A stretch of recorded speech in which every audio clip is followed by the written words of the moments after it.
ભાવનગરમાં ભારતીય બનાવટના પરપ્રાંત ઇંગ્લિશ દારૂની 14 બોટલ સહિત કુલ 34,810 રૂપિયાના મુદ્દામાલ સાથે લોકલ ક્રાઇમ બ્રાન્ચે એક ઇસમને ઝડપી પાડ્યો છે.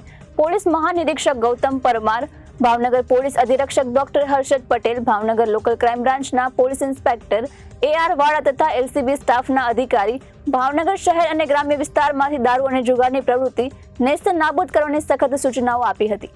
Bhavnagar LCB police staff night round પેટ્રોલિંગમાં હતા તે દરમિયાન બાતમી મળી હતી કે અજય મહેશભાઈ કુકરેજા બહારથી ભારતીય બનાવટનો ઇંગ્લિશ દારૂનો જથ્થો ભરીને railway station road Alka ટોકીસથી Vadva તલાવડીથી પસાર થનાર છે.